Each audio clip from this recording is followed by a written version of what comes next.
اب دیکھیں نا لوگ، اگر ہم لوگوں کے مذہب پر چلیں لوگ کہاں سے کہاں لے جاتے ہیں، وہ ہمیں اچھے راستے سے نکال کر برے راستے کی طرف لے جائیں گے. ارے بھائی یہ راستہ بہت اچھا ہے، بڑا بہترین راستہ ہے، جس طرح کہ ان کو لوگوں نے مشورہ دیا مشرک عورت سے شادی کر لو، اس کو چھوڑ دو. اس لیے میرے محترم اس پر کبھی بھی نہ آئیے گا کہ لوگ کیا کہیں گے. بھاڑ میں جائے لوگ یار، سیدھی بات ہے، 100 سنار کی 1 لوہار کی. لوگ جائیں بھاڑ میں. بھائی ہم نے کلمہ اللہ کا پڑھا ہے، لوگوں کا پڑھا ہے. تو اس لیے اس عبداللہ ابن رواحہ رضی اللہ عنہ نے ہمیں یہ بتا دیا کہ نہیں بھائی، جو قرآنی فیصلہ ہے میں اس کے مطابق کیا کروں گا، اگرچہ مشرکہ عورت کتنی بھلی کیوں نہ. قرآن نے یہی فرمایا. تو ایمان ضروری ہے.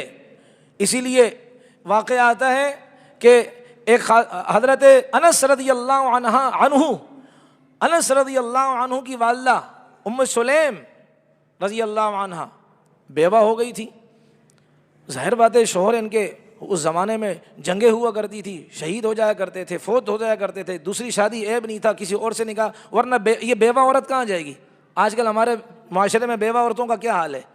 اس سے بہتر نہیں کہ بیوہ کا نکاح کر دے، کسی کی گھر کی عزت ہوگی، گھر میں بیٹھی رہے گی، لوگ ان کو کیا کریں گے، بھائی خاوند کما کر دے گا. ورنہ بیوہ عورت تو کبھی ایک کے گھر میں گئی، کچھ مل گیا 500 روپے کا نوٹ، کسی دوسرے کے گھر میں. یہ عزت پیاری ہے یا یہ عزت پیاری ہے کہ انسان بیوہ عورت کو اپنے گھر کی عزت بنا لے اور اس کو کما کر دے، گھر کی وہ رونق بنائے اور گھر کی ملکہ اس کو بنائے، یہ پیاری چیز.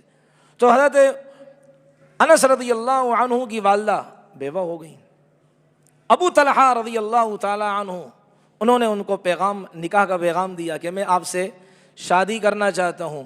حضرت ام سلمہ رضی اللہ، صحابہ میں سے ہر ایک داعی تھا اور اپنی بات پر جمع تھا، اپنے اصولوں کے خلاف کام نہیں کیا کرتے تھے. یہ تو ہماری بدنصیبی آج ہوتی جا رہی ہے. مالدار کو دیکھتے ہیں اصول کچھ اور رکھتے ہیں، غریب کو دیکھتے ہیں اصول. یہ آج ہم دینداروں میں بھی یہ بیماری آ چکی ہے. یہاں اگر کوئی چمکتی گاڑی والا ہے نا، پھر دیکھتا ہوں میں ایسے بھاگیں گے اس کے پیچھے. معذرت چاہتا ہوں، صحابہ میں یہ چیز نہیں تھی. ابے چمکتی گاڑی ہوگی اللہ اور دے اس کو، لیکن ہم مال دیکھ کر کسی کے لیے نہیں کھڑے ہوں گے. ہاں منصب کے اعتبار سے جو اللہ نے اس کو عزت دی وہ بہتر ہے. تو ام سلیم رضی اللہ تعالی عنہا نے کہا آپ نے مجھے نکاح کا پیغام دیا، مثلک لا یرد، آپ جیسے انسان کسی کو پیغام نکاح دے، آپ جیسے انسان کا یہ نکاح کا پیغام رد نہیں کیا جاتا، ریجیکٹ نہیں کیا جاتا.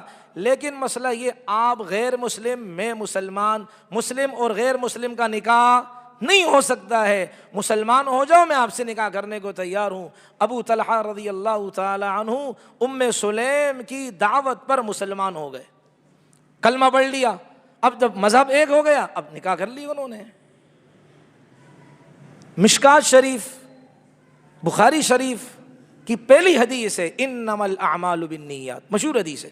اعمال کا دار و مدار نیتوں پر ہے. اس کا پس منظر کیا ہے؟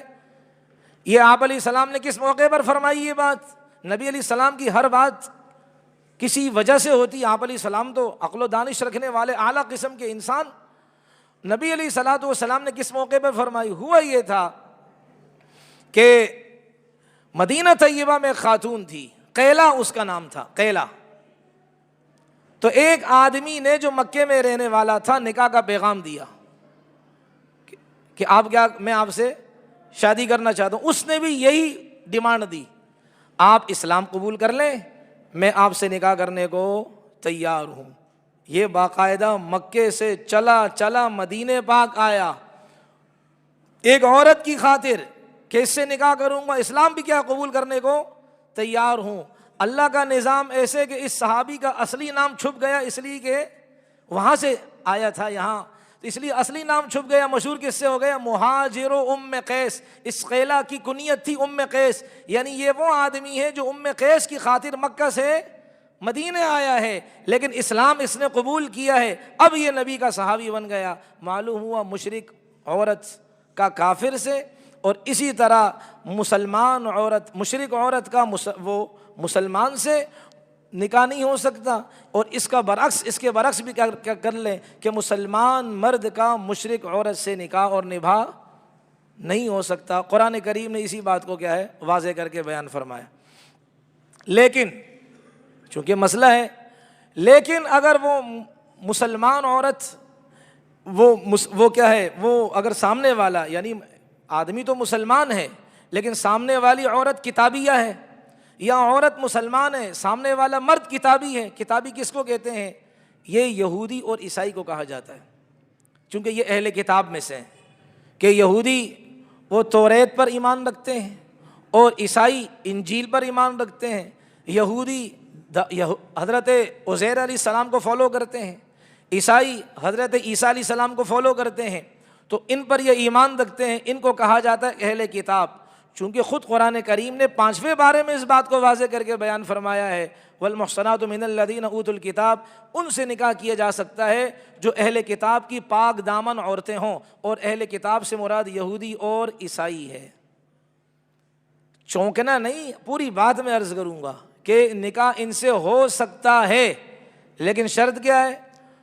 شرط یہ ہے کہ وہ حقیقت میں اہل کتاب ہوں، یعنی یہودی اپنے یہودی مذہب کو مانتا ہو، عزیر علیہ السلام پر ایمان رکھتا ہو، ان کو اللہ کا نبی مانتا ہو. عیسائی عیسیٰ علیہ السلام کو اللہ کا نبی مانتا ہو، انجیل پر ان کا عقیدہ اور ایمان ہو، تو ان کو عیسائی کہتے ہیں، ان کو اہل کتاب کہا جاتا ہے. اگر کسی کا یہ اپنے مذہب کو وہ فالو کرتے ہیں، اس اعتبار سے یہ اہل کتاب ہوئے، ان سے نکاح کیا جا سکتا ہے ان شرائط کے ساتھ کہ یہ اپنے مذہب کو مانتے ہوں، اپنے مذہب پر عمل پیرا ہوں. تو مسلمان مرد اہل کتاب کی عورت سے نکاح کر سکتا ہے، لیکن مسلمان عورت کسی بھی صورت میں نہ مشرک سے نکاح کر سکتی ہے، نہ اہل کتاب مرد سے نکاح کر سکتی ہے. مرد اہل کتاب عورت سے نکاح کر سکتا ہے، لیکن عورت اگر مسلمان ہے وہ اہل کتاب مرد سے نکاح نہیں کر سکتی. اب اس کی وجہ کیا ہے؟ اگر آپ کو میں اصول عرض کر دوں بات سمجھ میں آ جائے گی. اس میں 2 اصول یاد رکھیے گا کہ عورت مرد کے زیر اثر ہوتی ہے، عورت مرد کے تابع ہوتی ہے، عورت مرد کے مقابلے میں کمزور ہوتی ہے. عورت کو جیسے مرد ماحول دے گا وہ اس ماحول کو کیچ کرے گی، لے لے گی. دوسرا اصول یہ ہے اہل کتاب کا کفر، اہل کتاب کی گندگی مشرکوں کے مقابلے میں کم ہے، ہلکے درجے کی ہے.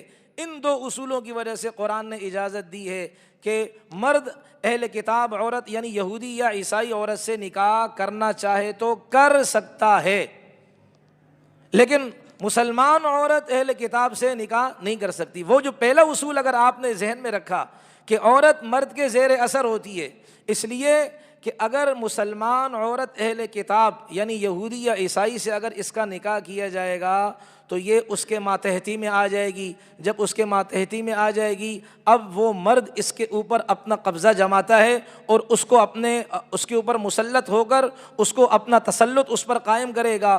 تو وہ مرد اس عورت کو بھی یہودی بنا دے گا، وہ مرد اس عورت کو عیسائی بنا دے گا. اس لیے کہ عورت مرد کے مقابلے میں کمزور، عورت مرد کی تابع دار، عورت مرد کے زیر سایہ. اس اصول کی وجہ سے شریعت نے فرمایا عورت تو اہل کتاب مرد سے نکاح نہیں کر سکتی، لیکن مسلمان مرد اہل کتاب عورت سے نکاح کر سکتا ہے. اس لیے کہ اہل کتاب عورت کو جب وہ اپنے نکاح میں لے گا تو مسلمان مرد اس کو کہے گا بھائی چلنا ذرا سے روزے میں چلتے ہیں، آ جا مکی مسجد کی ذرا ہوا کھا کے آتے ہیں، آ جا چل ذرا 15 دن کے لیے جاتے ہیں رائمنڈ بھی ذرا چکر لگا. تو وہ مرد اس کو وہ ماحول دے گا. تو اس اہل کتاب کو جب وہ اچھا ماحول دیا جائے گا وہ عورت متاثر ہوگی اور یہودیت کو خیر بات کہہ دے گی، عیسائیت کو خیر بات کہہ دے گی، اسلام قبول کر لے گی. لیکن اگر اس کا الٹا کریں، ایسا نہ ہو کہ وہ عورت کو خراب کر دے اور وہ مسلمان عورت وہ کیا ہو جائے، عیسائی یہودی ہو جائے. اس لیے کہا کہ اہل کتاب مرد کے ساتھ تو مسلمان عورت کسی بھی صورت میں نکاح نہیں کر سکتی، مشرک کے ساتھ تو دونوں ہی نہیں کر سکتے، لیکن اہل کتاب عورت کے ساتھ مسلمان مرد کیا نکاح کر سکتے. اگر یہ اصول ہمارے کیا ہے سامنے آئے. اب سوال ہوگا یہ تو پھر کیا مزے آ گئے بھائی، یہ اٹلی جاؤ اور شادیاں وادیاں کرو، مزے کرو، غل غپاڑے کرو. بات یہ ہے یہ اس زمانے کی اہل کتاب مراد ہے. دیکھیں کچھ شریعت کے مسئلے وہ عرف اور معاشرے کے اعتبار سے تبدیل ہوتے ہیں، کچھ، سارے نہیں. کچھ مسائل ایسے ہیں جیسے کہ مثال کے طور پر نبی علیہ الصلوۃ والسلام ایک دفعہ نماز پڑھا رہے تھے، آپ علیہ الصلوۃ والسلام کے جوتے پہن کر نماز پڑھا رہے تھے اور آپ علیہ الصلوۃ والسلام نے نماز کی حالت میں جوتے اتار دیے، صحابہ نے بھی جوتے اتار دیے۔ نماز کے بعد نبی علیہ السلام نے دیکھا کہ صحابہ کے جوتے اترے ہوئے، آپ علیہ الصلوۃ والسلام نے فرمایا اے میرے صحابہ آپ نے جوتے کیوں اتارے؟ انہوں نے کہا اللہ کے رسول ہم تو آپ کی نقل کرنے والے ہیں۔ کیا صحابہ تھے، پوچھتے نہیں تھے کہ اس میں لوجک کیا ہے، فلسفہ کیا ہے، ہم تو آپ کی نقل کرنے والے ہیں، جیسے آپ کہیں گے ایسے ہم کریں گے، آپ نے یہ کام کیا ہم نے کر لیا، ہم نے نہیں پوچھنا آپ سے، بس آپ کو دیکھنا ہے۔ اس لیے کہ حدیث میں آتے ہیں آپ علیہ السلام نے فرمایا صلو کما رأیتمونی اصلی، جس طرح میں نماز پڑھتا ہوں اس طرح مجھے نماز پڑھتے ہوئے دیکھ کر نماز پڑھو۔